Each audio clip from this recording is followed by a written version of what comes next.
ಪ್ರಯತ್ನ ಮಾಡಿದ್ದಾರೆ. ಅದಾದ್ಮೇಲೆ CET ಅದೆಲ್ಲ ಕೂಡ ನೆಕ್ಸ್ಟ್ ಸ್ಟೆಪ್ ಅಲ್ಲಿ ಕೂಡ ಮಾಡ್ತಕ್ಕಂಥದ್ದು ಒಳ್ಳೇದಾಗ್ಲಿ. ಯಾಕಂದ್ರೆ ನಾವು ನಮ್ಮ ಕಾಲದಲ್ಲೆಲ್ಲ ಟ್ಯೂಷನ್ ಇಲ್ಲ, ಎಂಥದ್ದು ಇಲ್ಲ, ನಮ್ಮ ಅಪ್ಪ ಅಮ್ಮನೂ ಹೇಳ್ಕೊಡ್ತಾ ಇಲ್ಲ ನಮಗೆ.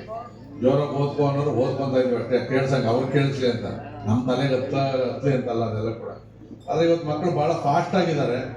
ಇವತ್ತು ಅತ್ಯಂತ ಆಧುನಿಕವಾದಂಥ ತಂತ್ರಜ್ಞಾನವನ್ನು ಉಪಯೋಗಿಸ್ಕೊಂಡು ಮಕ್ಕಳಿಗೆ ಪಾಠ ಹೇಳ್ಕೊಡ್ತಕ್ಕಂಥದ್ದು, ಅವ್ರಿಗೆ ಮನವರಿಕೆ ಮಾಡಿಕೊಡ್ತಕ್ಕಂಥ ಕೆಲಸವನ್ನ ನಮ್ಮ ಗೌಡಣ್ಣ ಮತ್ತು ಅವರ ಕುಟುಂಬ ಮತ್ತು ಆ ಟ್ರಸ್ಟಿನ ಎಲ್ಲರೂ ಸೇರಿ ಮಾಡ್ತಾ ಇರ್ತಕ್ಕಂಥದ್ದು ನಮ್ಮ ಹೆಸರುಘಟ್ಟ ಹೋಬಳಿಗೆ ಮತ್ತು ಈ ಗ್ರಾಮಕ್ಕೆ ಒಂದು ದೊಡ್ಡ ಕೀರ್ತಿ ಅಂತಕ್ಕಂಥ ಒಂದು ಕೆಲಸವನ್ನು ಮಾಡಿದ್ದಾರೆ. ಅವ್ರು ಒಳ್ಳೇದಾಗಲಿ ಅಂತಕ್ಕಂಥ ಮಾತನ್ನು ಹೇಳಿ, ಆದರೂ ಕೂಡ ಭಾಳ ಪ್ರೀತಿಯಿಂದ ಕರೆದಿದ್ರು. ನಿನ್ನೆ ಮೊನ್ನೆ ಹೋದ ಫ್ಲೆಕ್ಸ್ ಎಲ್ಲ ಹಾಕಿದ್ರು. ಸೊ ಅರ್ಧ ಗಂಟೆ ಲೇಟ್ ಆಗೋದು ನಡೀತದೆ, ನಮ್ಮ ಸಬ್ಜೆಕ್ಟ್ ಬಂದಾಗ ಇರಬೇಕಾಗ್ತದೆ.